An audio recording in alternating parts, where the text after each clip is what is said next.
이번 시간에는 소비자 정보 처리 과정에 대해서 살펴보도록 하겠습니다. 우선 지급 과정에 대한 내용부터 살펴보도록 하겠습니다. 지급 과정은 소비자가 정보를 접촉해서 주의를 기울이고 어떻게 이해하는지 그리고 어떻게 저장하는지까지 쭉 연결된 과정이 지급 과정이라고 할 수 있어요. 그래서 소비자가 과연 정보를 어떻게 이해하고 어떻게 받아들일까 하는 부분에 대해서 마케팅 담당자들은 궁금한 사항이 많이 있죠. 정보를 어떻게 그리고 무엇을 통해서 입수를 할까 하는 부분에 마케팅 담당자들이 궁금증을 가지고 있습니다. 그리고 또 어떤 정보에 주의를 기울일까? 이 주의를 기울인다는 게 굉장히 중요한 사항이 되겠죠. 기업에서는 끊임없이 소비자들을 향해서 다양한 마케팅 자극들을 노출시키고 있어요. 그러한 다양한 자극들에 대해서 소비자들이 과연 얼마나 봐주고 들어줄까? 이게 이제 궁금한 거죠. 그래서 이제 정보를 어떻게 지각하는지 그 지각과 관련된 전반적인 처리 과정에 대해서 살펴볼 필요가 있다는 것입니다. 기본적으로 감각에서부터 이 정보의 취득이 시작된다라고 볼 수 있어요. 감각에서부터 출발한다. 그리고 주의를 기울이고 주의를 기울인 이후에 지각 과정이 시작되는 거죠. 감각이라는 것은 우리의 오감을 얘기하는 거죠. 시각, 청각, 후각, 미각, 그리고 촉각까지 이 오감을 통해서 우리 소비자들은 다양한 정보를 접하게 되고 다양한 자극들을 처리하게 돼 있어요. 그래서 이 오감이라는 게 우리 인간이 가지고 있는 감각기관이라고 할 수 있죠. 그래서 이 감각기관을 통해서 1차적으로 정보를 접하게 된다라는 게 출발점이다라고 볼 수 있고요. 그래서 이 오감 기관을 감각 등록기라고 얘기를 합니다. Sensory Registry라고 하는 감각 등록기다라고 얘기를 하고 있고요. 일단 이 오감을 통해서 들어온 정보는 모두 일단 등록이 돼요. 외부 정보가 일단 등록이 되는데 그렇다고 해서 이 등록된 정보를 다 처리하느냐 하면 그건 그렇지가 않다는 거죠. 이 오감을 통해서 들어온 자극들이 잠시 머무르는 곳이 바로 이 감각 등록기예요. 여기서는 기억작용은 일어나지 않습니다. 물론 감각 기억이라고 해서 잠깐 동안 아주 정말 짧은 시간 동안에 잠깐의 기억 요소가 남아 있을 수는 있지만 그렇다고 해서 등록된 정보가 기억 과정으로 넘어가지는 않습니다. 다양한 정보들이 들어오는데 모두 다 처리를 하지 않고 여과장치의 역할을 하고 있다는 거예요. 이 감각 등록기가. 여과장치라는 건 바로 우리가 삼투압이라는 거 여러분들 아마 배웠을 거예요. 그죠? 많은 것들을 걸러내고 필요한 것만 남겨두는 그런 여과장치의 역할을 하는 게 바로 이 감각 등록기다라고 볼 수 있습니다. 그리고 처리하지 않은 정보들은 모두 사라지게 돼 있어요. 왜냐하면 여러분들이 보고 듣고 뭐 냄새 맡고 느끼는 것들을 다 기억한다라 그러면 아마 머리가 복잡해지고 정신이 없고 아마 우리는 살 수가 없을 거예요. 여러분들이 아침에 눈을 떠서 들리는 소리, 보이는 것들, 이런 것들이 전부 다 기억에 남아있다라고 생각을 해보세요. 아마 정신없죠. 그게 이제 우리 인간의 저장 능력에는 한계가 있다라는 겁니다. 그렇기 때문에 필요한 것만 남겨두고 나머지 자극들은 다 사라지게 놔두는 거예요. 대부분의 모든 인간들이 거의 동일한 방식으로 정보를 받아들인다라고 볼 수 있습니다. 여기서 이제 개인적인 경험이나 문화적인 영향은 별로 영향을 미치지 못한다라고 볼 수 있고요. 절약의 원칙이다라고 얘기하는 건 뭐냐면 많은 자극들이 우리 오감 기관을 통해서 우리한테 접촉이 일어나고 들어오는데 그 많은 정보 중에서 일부 감각 정보만을 선택하는 거예요. 그러니까 선택적으로 일단 처리를 한다는 거죠. 이게 바로 이제 감각 등록기의 기본적인 역할이라고 할 수 있습니다. 그래서 우리가 감각, 그 오감을 한번 좀 각각의 감각을 한번 살펴볼 필요가 있는데 시각이라는 것은 뭐 마케팅적으로 가장 다양하게 활발하게 활용하고 있는 자극이죠.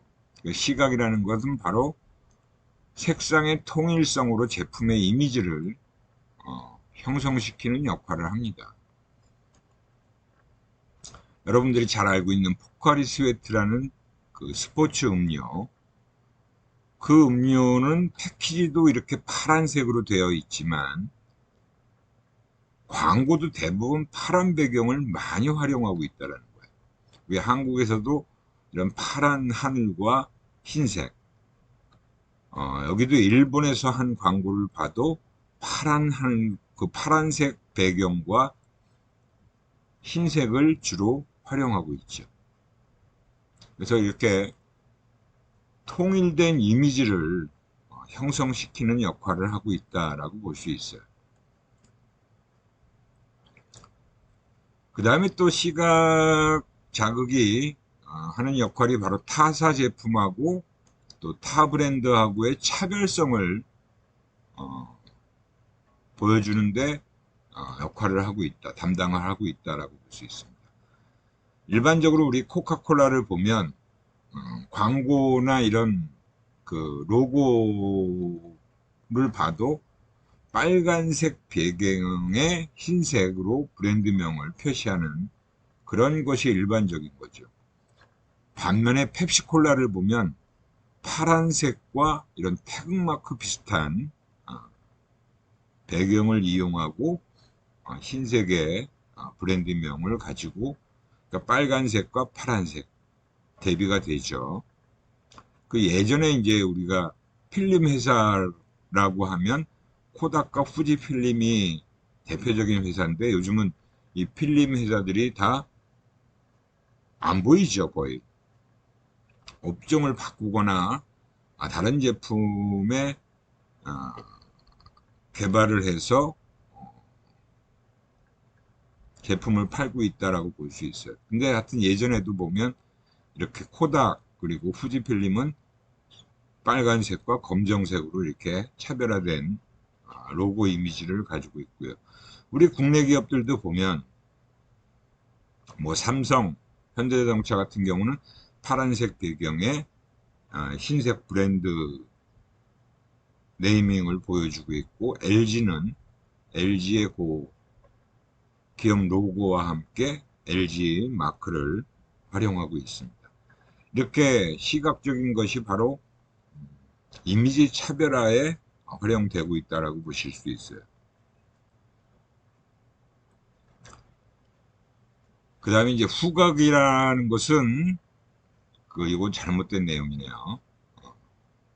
후각이라는 것은 정서유발효과,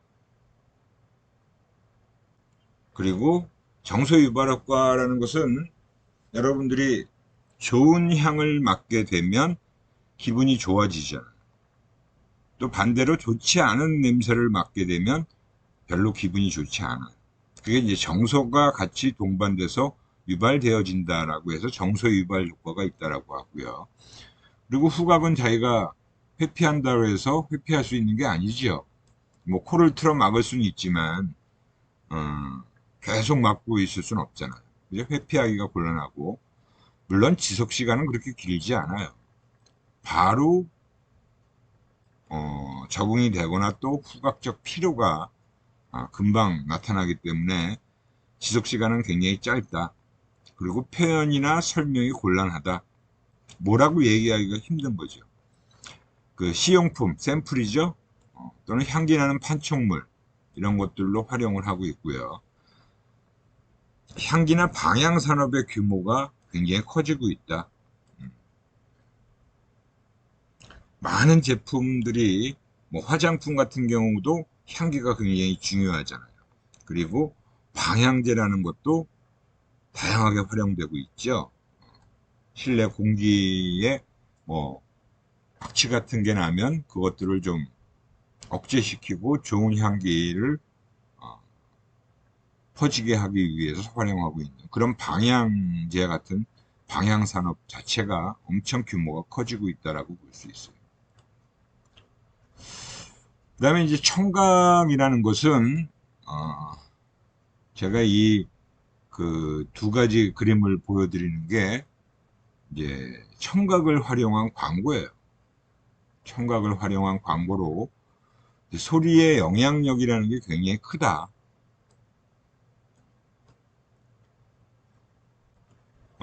요거를 좀 보면 이게 이제 자동차 광고입니다. 자동차 광고인데 90년대 기아 자동차에서 세피아라는 신차를 개발해서 광고를 한 부분인데 거기서 다른 거는 없어요. 이게 지금 사막이고 사막에 그 세피아라는 자동차가 질주하는 모습인데 차는 조그만데 소리는 굉장히 크게 들려요. 제가 이 영상 파일을 갖고 있는데 연결시키기가 좀 이 우리 줌 프로그램에서 연결이 안 돼서 제가 바로 소리를 들려드릴 수는 없는데 기회가 되면 다음 시간에 연결시켜서 한번 소리를 들어보도록 하겠습니다. 아니면 따로 이제 그 파일을 띄워가지고. 그리고 요 용각산이라는 제품의 광고는 굉장히 오래된 광고예요. 근데 이 용각산은 여러분들 지금도 용각산이라는 제품이 아마 나오는 거를 알고 계실 거예요. 뭐 기침 가래 뭐 이런 그 제거 역할을 하는 아주 오래된 제품입니다. 근데 용각산은 이 광고가 어떤 광고냐면 손으로 이렇게 흔들어요. 근데 용각산은 소리가 나지 않아요. 근데 다른 제품들은 그 분말가루로 되어 있는 제품이 사각사각 소리가 나요.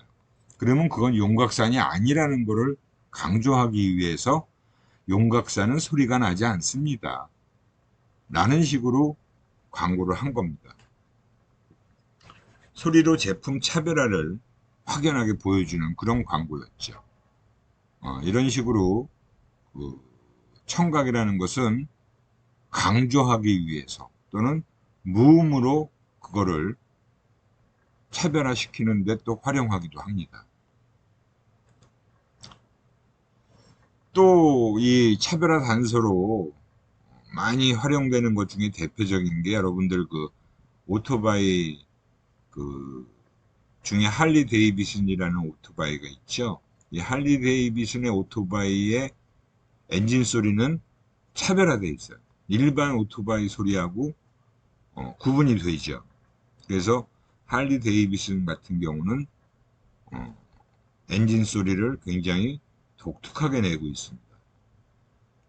굉장히 묵직하고 다른 오토바이들하고 차이가 있죠. 제가 실제로 그 할리 데이비슨을 타봤어요.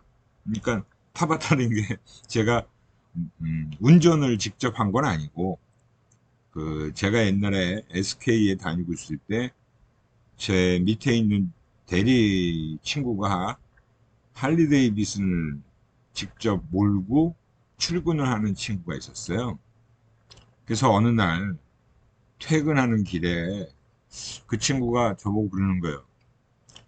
부장님, 뭐 지금 시간 괜찮으세요? 그러더니 자기 할리 데이비슨을 한번 태워주겠다 그러는 거예요. 그래, 괜찮아. 그러고서 이제 내려가서 이제 할리 데이비슨 뒷좌석에 딱 탔는데 그 친구가 그러는 거예요. 부장님 꽉 잡으세요. 그래.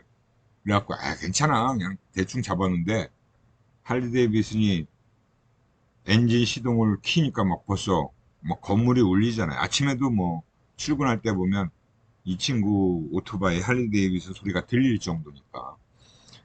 그러더니 출발합니다. 그러는데 정말 그 속도감이라는 게 자동차 속도보다 훨씬 더 빠르게 느껴지는 거예요. 그래서 당연히 제가 그 친구 허리를 꽉 잡았던 그런 기억이 있습니다. 굉장히 굉음이죠. 그 할리 데이비슨이라는 오토바이에 차별화된 단서로 작용을 하죠. 그리고 코카콜라가 예전엔 병뚜껑 따는 소리를 가지고 코카콜라라는 거를 또 보여주는 그런 광고도 있었어요, 실제로. 그래서 이런 식으로 청각 단서가 바로 차별화 단서로 활용되는 그런 케이스도 있다라는 거죠. 그 다음에 이제 그 촉각, 촉각 같은 경우는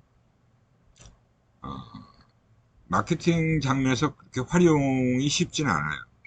단지 실제로 매장에 나가서 소비자가 직접 만져보는 거죠. 특히 여러분들이 옷을 사러 갔을 때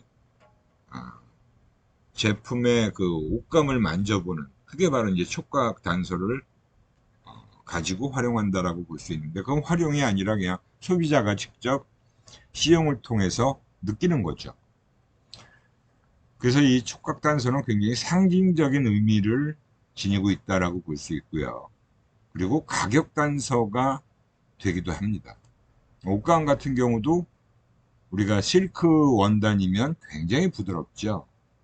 거칠고 좀 옷감 자체가 촘촘하게 짜여져 있지 않으면 벌써 제품 가격이 싸다라고 느끼고 그런 실크 같이 아주 부드럽고 원단이 굉장히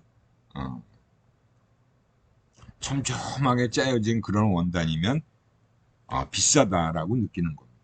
그래서 뭐 부드러우면 고급스러움, 거칠면 좀 남성적인, 그다음에 옷감이나 휴지 같은 것들도 여러분들 뭐 화장지, 그 화장 티슈도 그렇고 집에서 사용하는 일반 그 화장실용 화장지도 좀 비싼 것들은 굉장히 부드러워요. 싼 것들은 굉장히 거칠게 만들어져 있잖아요. 이런 것들이 다 촉각에서 느껴지는 그런 측면이 작용하고 있다라고 볼 수 있습니다. 미각은 뭐 주로 술에서 많이 활용되는 부분이에요. 뭐 저는 술을 못 먹기 때문에 술 맛을 구분하지 못하는데 제품 선택에서 또 그 중요하게 고려가 되는 게 바로 미각이고 가격 단서로 작용을 한대요. 그래서 위스키도 얼마나 오래된 제품이냐. 그 연산이 굉장히 오래된 것일수록 가격은 비싸죠. 그리고 맛이 차이가 난다라는 것을 느끼는 분들도 꽤 많아요. 근데 그렇지 못한 경우도 있지만 일반적으로 이제 그 위스키 같은 경우는 구분들을 하시더라고요. 하지만 누구나 다 그렇게 변별을 하지는 않는다는 거죠. 특히 음료, 맥주 이런 경우에도 보면 정확한 변별이 쉽지 않다라는 겁니다. 맥주 음용 테스트를 하는 경우에 여러분들의 눈을 가리고 사람들의 소비자들의 눈을 가리고 브랜드별로 맥주 맛을 보게 했을 때 자기가 평상시에 맛이 좋다라고 얘기하던 브랜드가 선택되지 않는 경우가 많은 거예요. 그러니까 자기가 선호하는 맛과 선호하는 브랜드가 일치하지 않는 경우가 이 실험을 통해서 나타났다는 거죠. 난 평상시에 카스가 좋아라고 하고 카스 맛이 제일 좋아라고 했는데 눈을 가리고 음용을 시켰더니 카스가 아닌 다른 브랜드를 선택하는 경우가 많더라는 거죠. 그러니까 물론 뭐 술 좋아하는 분들은 맥주 맛도 확연하게 구분하는 경우도 많을 텐데 제가 옛날에 대학생 시절에 한번 광고대 행사에서 이런 그 사이다 음용 테스트 하는데 한번 참여했던 적이 있어요. 근데 그 정말 그 블라인드 테스트라는 게 전혀 상표를 드러내지 않은 상태에서 사이다 3잔을 주고 구분해 보라는 거예요. 그 당시 이제 칠성 사이다는 뭐 워낙 오래된 그 롯데 칠성에서 나오는 제품이었잖아요. 칠성 사이다가 있었고 그 다음에 또 나랑드 사이다라는 게 있었어요. 그리고 또 하나가 뭐 지금 브랜드가 생각나는데 그 3가지의 사이다의 맛을 구분하느냐 하는 것을 실험하는 거였는데 저 같은 경우는 칠성 사이다를 좋아했기 때문에 어느 정도 구분이 돼요. 저는 코카콜라하고도 펩시콜라하고도 맛이 다르다는 걸 느끼거든요. 근데 여러분들도 뭐 마셔본 분들은 다 아실 거예요. 코카콜라하고 펩시콜라가 좀 맛이 다르다. 어느 정도는 느낄 수 있는데 어느 게 더 선호하는 맛인지 그 브랜드가 뭔지를 구분하기는 사실 쉽지 않더라는 겁니다. 그래서 식음료 같은 경우의 제품들은 그런 블라인드 테스트 해보면 선호도하고 일치하지 않는 경우가 많이 나오더라는 것을 알 수 있어요.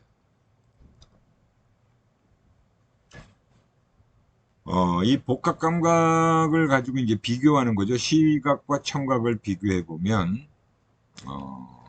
시각은 짧은 내용일 때, 그죠? 그러니까 눈으로 봤을 때 그렇게 길지 않은 내용이면 시각적으로 눈에 들어오는 것들을 정확하게 기억하는 그런 거에 특징이 있고요. 청각은 전체적인 의미를 파악하는 기능이 있어요. 가능한 거예요. 그래서 소리를 듣는다는 게 그러니까 눈으로 보이질 않더라도 뭐 라디오 광고에서 들리는 소리만 가지고도 저게 뭐구나라고 우리는 머릿속에서 그걸 상상을 하기도 하고 생각을 하기도 하잖아요. 그래서 전체적인 의미를 파악하는 것이 가능하다라고 할 수 있고요. 또 시각은 능동적으로 보고 싶은 것을 선택해요. 청각은 그냥 들리는 거죠. 내가 들으려고 해서 듣는 것보다는 오히려 들리는 거니까 수동적이에요. 선택의 여지가 없다라고 볼 수 있고요. 시각은 뭐 눈으로 보니까 뭔지 알 수가 있고 이해가 쉽다라고 볼 수 있는데 청각은 어떤 경우에는 이해가 어려울 때도 많아요. 이게 뭐지? 라고 하는 소리만 듣고는 또 시각은 또 구체적이죠. 눈으로 다 확인을 하니까 청각은 추상적이에요. 그래서 자발적으로 상상을 할 수 있는 여지가 크다라고 볼 수 있고요. 시각은 깊고 좁은 경우, 그리고 청각은 넓고 얕은 경우.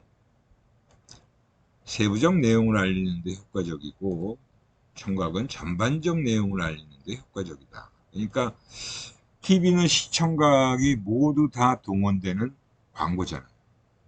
근데 인쇄 광고는 시각 광고고 라디오 광고는 청각 광고라고 할 수 있죠. 그래서 각각 그 미디어의 매체의 특성에 따라서 이 각 감각의 효과를 잘 살리는 광고를 해야겠죠.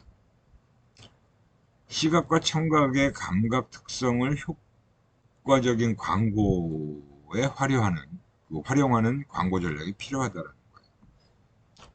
TV와 라디오 광고의 체계적 광고 개발과 매체 기획이 요구된다. 특히 이제 시청각은 라디오 광고에서 더 그 효과를 발휘하는 그런 식으로 만드는 경우가 많고요. TV 광고에서는 또 역시 시각과 청각을 모두 다 효과를 극대화시키는 광고를 만들 필요가 있다는 거죠.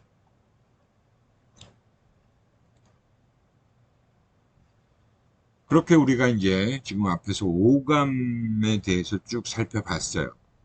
그런 5가지 감각이 감각 등록기를 통해서 우리 몸에 이제 들어오게 되면 어떤 자극에 먼저 주의를 기울이냐가 중요한 거죠. 그래서 이 어텐션이라는 게 바로 주의를 얘기하는 거예요. 주의. 근데 이 주의의 중요한 특성 몇 가지가 있어요. 우선 선택성이에요. 주의를 기울일 때도 내가 선택적으로 주의를 기울일 수 있다는 겁니다. 그래서 칵테일 파티의 효과라는 것을 얘기하는데요. 아마 알고 있는 분들도 있죠. 이거 심리학 개론 시간에도 다 배웠을 거예요. 칵테일 파티의 효과가 뭐냐 하면 이 칵테일 파티는 주로 외국 드라마나 영화 같은 데서 보면 칵테일 잔을 들고 조그만 원탁 주변에 이렇게 사람들이 모여서 얘기를 하거나 또 원탁이 없는 경우도 있죠. 그냥 칵테일 잔만 들고 사람들이 3-4명씩 모여서 얘기를 하고 있는 그런 상황을 얘기하는 거예요. 칵테일 파티가. 근데 나하고 같이 모여있는 사람들하고 얘기를 하고 있는데 뒤에서 또는 옆에서 또 다른 무리들이 있잖아요. 근데 거기서 만약에 내가 잘 알고 있는 친구의 이름이 들려요. 그러면 내가 내 앞에 있는 사람들하고 얘기를 하는 상황이고 그 사람들을 보고는 있지만 그 옆에서 얘기하는 사람들 중에 누군가가 내 친구의 얘기를 잘 아는 친구의 얘기 이름이 딱 튀어나오면 거기에 귀가 쫑긋하면서 주의를 기울이게 되어 있다는 거예요. 그게 주의의 선택성이라는 것을 보여주는 사례라고 볼 수 있습니다. 아마 여러분들도 꼭 칵테일 파티가 아니더라도 뭐 어디서 친구하고 얘기하고 있는데 옆에서 다른 친구들이 얘기하는 그 얘기 중에 내가 잘 아는 친구 얘기가 나오면 아마 그쪽으로 그 귀가 주의를 기울이게 되는 경우도 아마 여러분들이 경험해 봤을 겁니다. 그리고 주의에는 또 강도성이라는 것과 집중성이라는 게 있어요.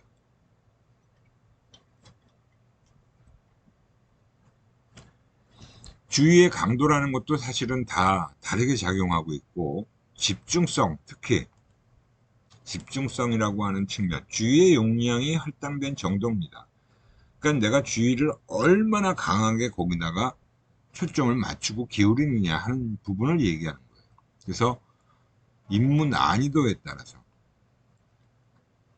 조금 전에 주의의 선택성에서 내가 옆 사람들이 하는 얘기 중에 내 친구의 얘기가 들리면 거기에 내가 선택적으로 주의를 기울이고 굉장히 집중을 하게 됩니다. 그러니까 앞에서 얘기하는 사람들이 하는 얘기는 안 들려요. 그리고 그 얘기만 내가 거기에 모든 주의를 기울이게 되면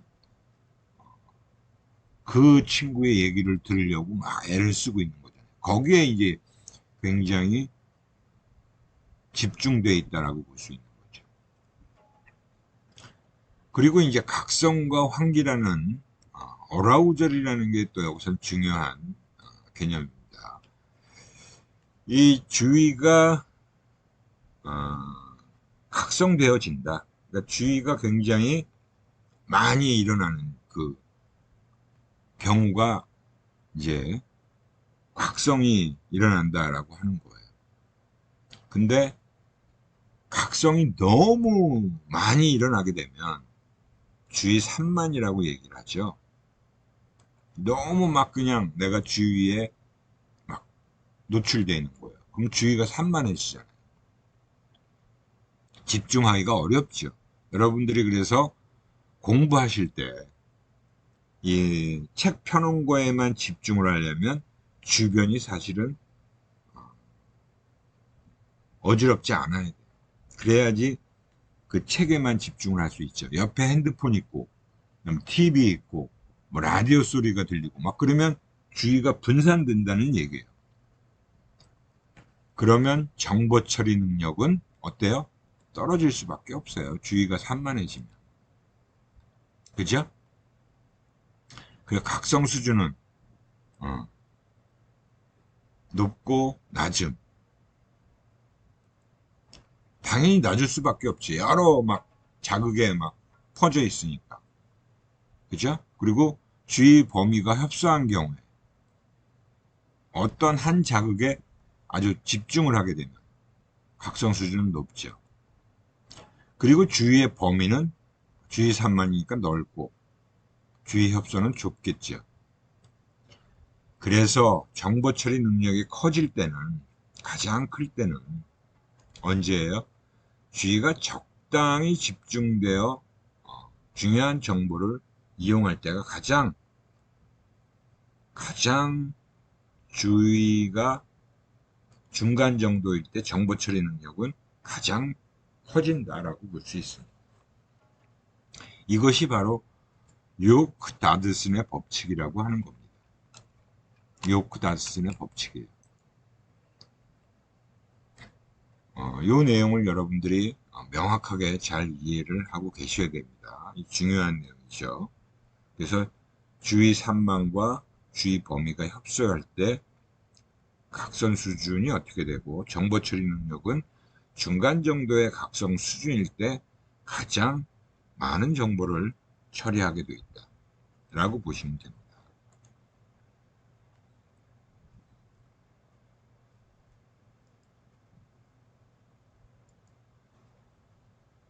이 주의의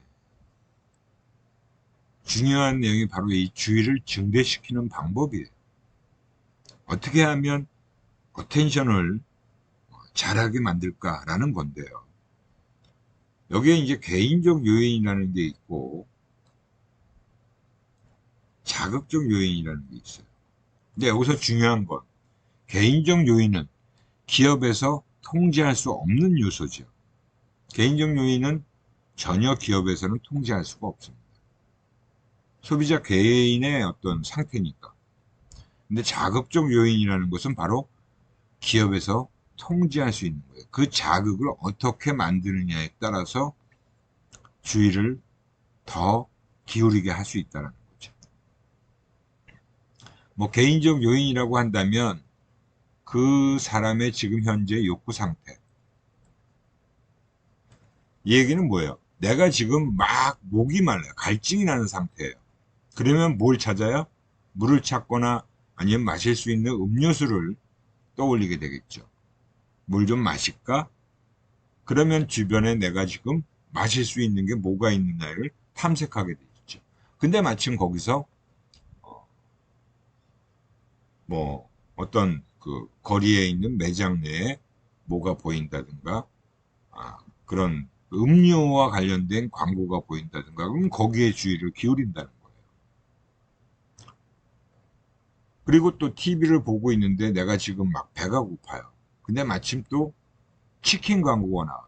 그럼 치킨이나 시켜 먹을까? 이렇게 된다는 거죠. 현재 욕구 상태가 뭐냐에 따라서 거기에 주의를 더 기울이게 된다는 겁니다.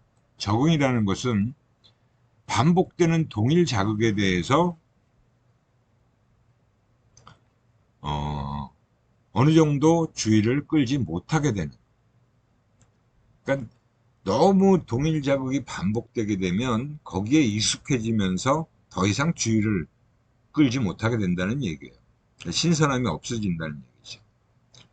그 다음에 이제 지각적 탐색과 방어예요. 이 지각적 탐색은 더 열심히 탐색을 하려고 하느냐, 아니면 방어라는 것은 회피하려고 하느냐라는 겁니다. 소비자 스스로가, 사람 스스로가, 그것은 다 개인적인 중요도나 사회적 바람직성에 따라서 다르게 나타날 수 있다는 겁니다. 개인적으로 중요한 정보에 대해서는 적극적으로 더 탐색하려고 하고, 사회적으로 바람직하지 못하다라고 하는 자극에 대해서는 회피하려고 한다는 거죠. 그 다음에 이제 주의의 범위라는 것은 정보나 생각에 대해서 주의를 기울일 수 있는 시간을 얘기하는 거예요. 시간. 그게 바로 범위라고 할 수 있는 거죠. 뭐 중요한 정보에 대해서 시간을 더 쓰겠죠.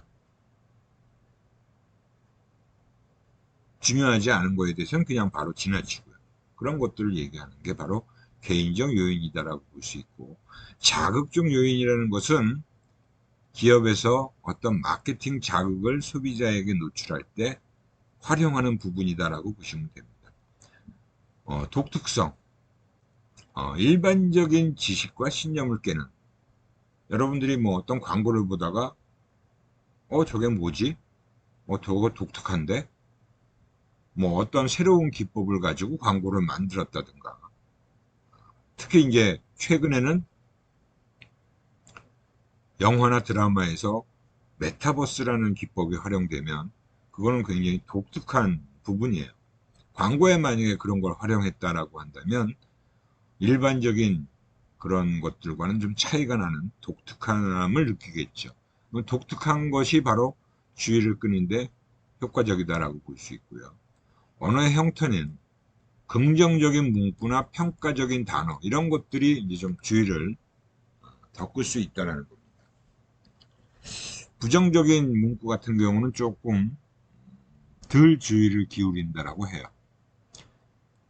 대조라는 것은 뭐 대비라는 말도 쓰는데 서로 대비가 되는 부분을 얘기하는 거죠.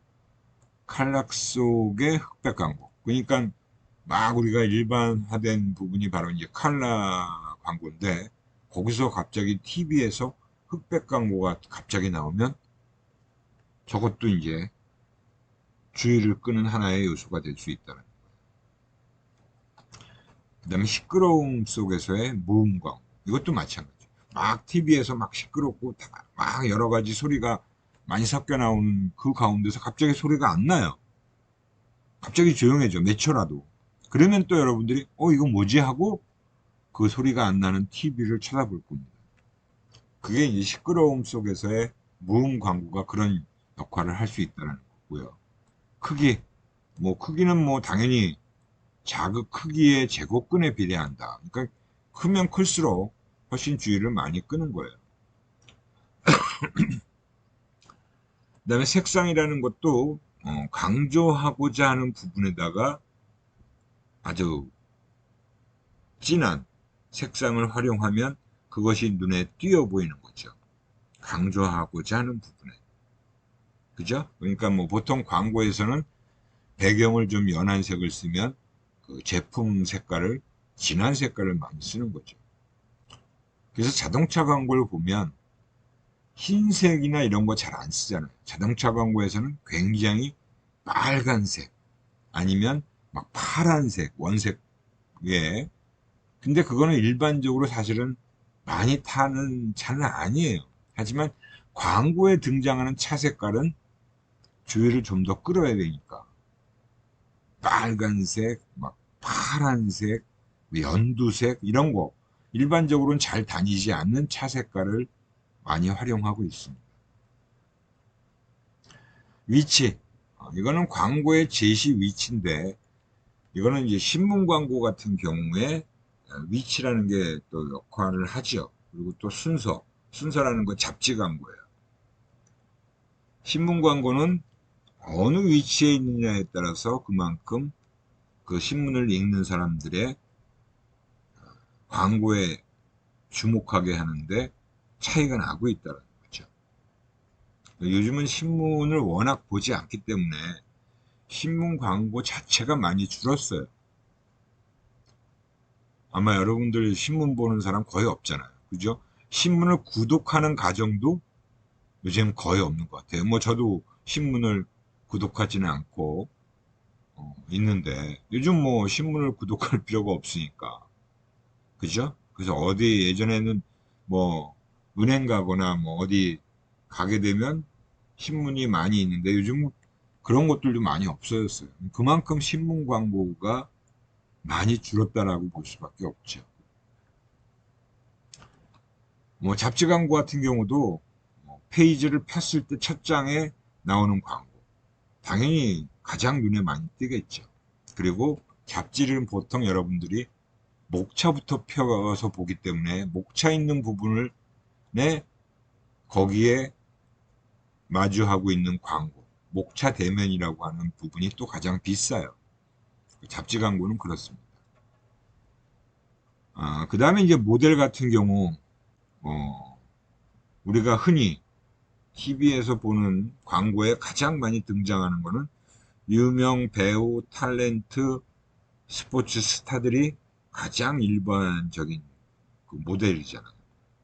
그다음에 뭐 유명 가수까지 특히 이제 어떤 드라마에는 그 드라마의 주인공으로 나오는 사람의 광고가 요즘 같이 붙어서 나오는 경우도 있고요. 요즘도 하는 드라마에 광고가 같이 따라 나오는 경우. MBC에서 하는 드라마인가요? 여러분들 TV 또 잘 안 보니까 그 남궁민이라는 배우가 나오는 그 드라마에서 바로 광고가 튀어나오더라고요. 아마 그게 무슨 업비트 광고였을 거예요.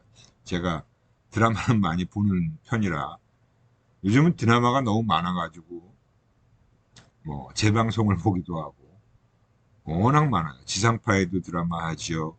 뭐 TVN, JTBC 이런 데서도 재밌는 드라마가 너무 많아가지고 드라마를 저는 굉장히 많이 보는 편인데 거기에 이제 광고도 유심히 보는 편이죠. 이것도 뭐 직업병이라고 할 수 있는데 아무튼 그래서 이 유명 모델들은 눈에 띄잖아요. 어, 야, 저 배우가 또는 저 친구가 요새 광고 많이 하는데 눈에 많이 보이니까 그만큼. 그래서 최근에 또 본 광고 중에는 올림픽 스타들도 광고에 등장하더라고요. 그 펜싱, 그죠? 4인방이라고 하는 펜싱 선수 중에 금메달 받은 선수 중에 두 명인가가 뭐 건설회사의 광고에 등장하는 걸 봤어요. 최근에. 그리고 뭐 몇몇 또 그 오디션 프로그램에서 상 받은 친구들, 입상한 친구들이 또, 근데 요새 최근엔 또 이명웅이 광고에서 사라졌더라고요. 작년까지만 해도 막 엄청, 올 봄까지만 해도 광고에 꽤 많이 노출이 됐는데 싹 사라졌더라고요. 아무튼 뭐, 그게 이제 바로 유명 모델입니다. 유머, 유머 광고 같은 경우는 일단 재미있으면, 일단 보잖아요. 많은 사람들이. 그 재미있는 광고에 대해서. 그래서, 근데 유머 광고가 요즘에는 그렇게 딱 눈에 들어오는 광고가 거의 없는데, 예전에는 꽤 많았어요. 시리즈물로 했던 SK텔레콤 광고. SK텔레콤 광고는 중간중간에, 이 시리즈물을 내보낼 때는 대부분 유머 시리즈였습니다. 초창기에. 그런 어떤 광고들을 많이 했었고요. 그 다음에 또 뭐 유머 광고를 많이 했던 경우가 갑자기 또 기억이 안 나는데 아무튼 광고도 재밌으면 아무래도 시청자들이 소비자들이 많이 보게 돼 있고 또 기억에도 많이 남고 하는 효과가 있죠. 이렇게 해서 그 주의의 증대 방법까지 살펴봤는데 또 오늘 시간이 다 된 관계로 오늘 여기까지만 하고요. 다음 시간부터 주의의 증대 방법에 대한 그 사례 내용부터 설명하도록 하겠습니다. 어, 확진자가 굉장히 오늘 많이 나왔어요. 제가 오늘 추석 연휴가 끝나고 얼마 안 지났는데 최대의 확진자가 나왔다고 하고 대구에서도 엄청 많이 늘어났어요. 확진자가. 여러분들 좀 특히 백신 접종을 하지 않은 상태에서는 많이 조심을 해야 되겠고요. 2차 접종까지 저는 끝냈는데도 뭐 돌파 감염사례도 나오니까 저도 역시 조심을 해야 될 것 같습니다. 아무튼 여러분들 그 조심하시고 건강하게 잘 보내셔야 됩니다. 뭐 11월 달부터는 대면 수업을 하는 걸로 학교에서 일단 지침을 내려왔는데 상황이 어떻게 될지에 따라서 결정되겠죠. 예, 아무튼 여러분들 질문 사항 있으면 반드시 좀 질문 코너에 올려주시고요. 수고들 많이 하셨습니다. 오늘은 여기까지 하도록 하겠습니다.